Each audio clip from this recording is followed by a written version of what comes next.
Welcome back to our podcast series here on Tyson's Tennis Tips. And this week we are discussing the upcoming Laver Cup in Boston, America. Team Europe against Team the World, and it sure promises to be a brilliant event.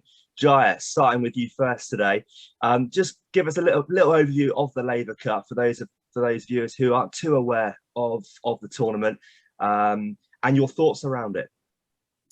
Yeah, Sam, it's a very exciting 3 days ahead that we've got with the Laver Cup. It's basically an annual tennis tournament, which is a team event where you've got Team World versus Team Europe. All the top players are there battling it out, and it's over 3 days, incredible drama, and there's doubles, singles, and it's just a really exciting 3 days, and it really brings out the team side of things. So I can't wait to see it.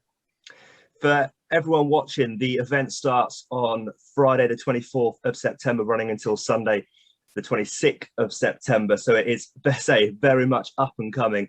And as Jai just said, played across 3 days with singles and doubles. Niels, give us a little, again, your view on the Laver Cup, and you must be very excited for it to commence. Yeah, absolutely. I think the Laver Cup is an extraordinary event. Star-studded event, if I may say so myself. There's loads of extraordinary players who take 3 days out of their schedule, or a week, because that's the week normally where they would be playing another tournament, and just really is just an honor to be picked for that sort of tournament. On the first day you get obviously 1 point, second day 2, and on the third day 3, so anything is possible. So far Team Europe, it's been pretty one-sided, as in Team Europe has won everything, but I took a look yesterday at the world team, and it looks pretty impressive this year. I think it could be a very interesting battle, and I think it's just going to be an amazing event, and I think everybody in the tennis world is looking forward to it, so including myself. So yeah, absolutely. How do you feel, guys, the captains are going to play a part? So obviously you've got John Mcenroe for Team World and Borg for Europe. So how do you feel the captains will play a part? Jaya, what do you reckon? Yeah, a big part. I mean, those two legends of the game, very different, and I think their teams really sort of show them as a character as well. You've got Team Europe, the sort of more introverted, focused group of athletes that just want to get the job done, don't want to mess around for too long. And then you got Team World with Johnny Mac and the rest of them. You've got Kyrgios, the firepower from him, and the rest of them. Such a diverse team. So I think they're going to play a big part on sort of egging them on, getting their spirits up before matches and big points, and they're all going to be on the bench supporting. So not just the captains, but the players that are watching on their team are going to play a massive part for sure, Sam. And Niels, we look at the players. I mean, Jai's just mentioned it there with Nick Kyrgios. I mean, it looks quite evenly matched. How do you feel the event's going to pan out this year in Boston, America? Well, for me, the team leaders are so important. I think in that role of leader, I think Johnny Mac is actually better than Borg, because Borg is so quiet and introverted. And as Jai just said very well, they're very introverted. But what you need in a team event like this is a bit like Davis Cup. You need the captain showing emotions. You need the captain showing that they want to win, that they are egging their players. And as Jai just said very well again. So I think it's going to depend on that sort of personality like Kyrgios has, because Kyrgios is such a strong personality, and in a way is like Absolutely. A second team. He's always there. You've got guys like Shapovalov, you've got John Isner with a massive serve. They all serve very, very well. I think this is going to be a very, very close call this year, because in the past years, obviously, Europe has always won it by a little margin, apart from last year where it was very, very close, where we remember Zverev winning it for Team Europe. So I think it's just going to depend on how well the team leaders organize their team, make sure that they believe in the win as well, which is very important, because you can't go into a match, or you can't go into such an important event thinking, well, you know what, this is game over before it's even started. So I think Johnny Mac's going to do everything possible, just to be able to take it this year, just to turn the tide a little bit and make this not make this a one-sided affair, really. Guys, let's look at some individual players now, because we've got some big names competing, starting with Team Europe, Jai, and Daniil Medvedev, who we know has just come off the back of a US Open triumph. How do you feel he'll sort of almost bring the team together and push for the win? Well, that's the thing, Sam. I'm not so sure Daniil Medvedev is really what you call a team player. I think he plays for himself. So I think this week is actually going to be a very challenging week for him, especially working with Tsitsipas and Zverev. Those three not known to get on very well together at all. So I'm not sure how the team element is actually going to play into their hands here. They've obviously got the tennis, they've got the talent, and their ranking on paper is definitely the higher out of the two. But you know, Tsitsipas's toilet breaks, Zverev getting angry. We know that the Tsitsipas and Medvedev don't get on very well together. So they've got the tennis, but I'm not sure if they've got the teamwork. So I think Borg has got his work cut out trying to bring the team together in these next few days leading up to the tournament. Absolutely, a team almost you could say of individuals. And you look at Team World, and like you say, with Kyrgios in there, obviously Mcenroe as the captain. Can they, you know, say, spark that bit of chemistry and pull out a famous win? Niels, we've got some younger players for Team Europe. We've got Rublev in there. We've got Casper Ruud, Berrettini as well, who we know has obviously been in terrific form over the past couple of years. How do you feel the young players are gonna get on?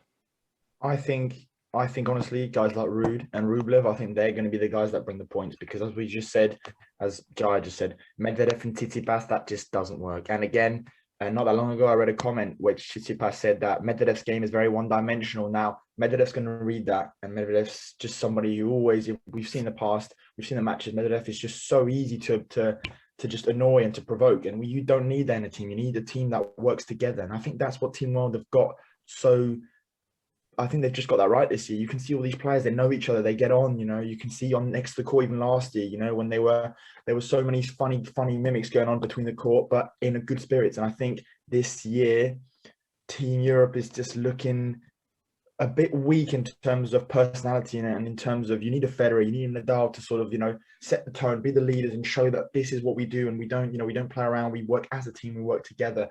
And I think guys like Ruud, Berrettini, and Rublev, for me, actually, in this event, are probably those three, are probably the quieter guys who are going to do the work, keep their head down, do what they need to do, which is actually what is required.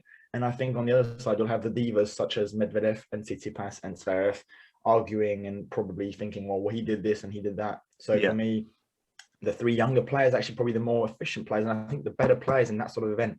So there we go. There we go then. Heard it here first. Jaya, moving on to Team World. We've got some interesting players there, and one we have to mention, Ali Asim, the youngest ever player to play in a Laver Cup competition. He's in form, and he reached, as we know, the semi-final at the US Open. What are your thoughts around him and what he can bring to the team? Yeah, phenomenal player, Sam. He had a great run to the US Open on the hard courts, and I think his game's gonna translate very well onto that famous black court that we have at the Laver Cup indoors. Plays very fast, so I think it's gonna suit his game really well. He's definitely someone who I think is going to be a team player for sure, and even when he's not playing himself, I think he's definitely going to be out on the bench supporting his teammates. So I think he's going to add a lot to the team, as will many of the other players on Team World side. You've got Kyrgios, you've got Shapovalov, who is the highest ranked player in the team, and one of the youngest as well. So it's going to be interesting to see how the weight feels on. Yeah, it's going to be interesting to see how Shapovalov sort of takes the weight of the team, because obviously he's the highest ranked player, so everyone's going to be looking to him.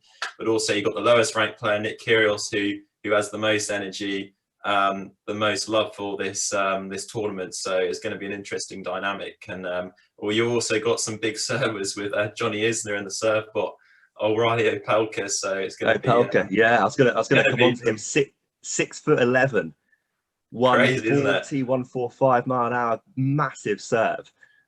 He looks. I mean, and a good doubles player as well. I'd love to see an Isner Opelka doubles match. That'd be interesting.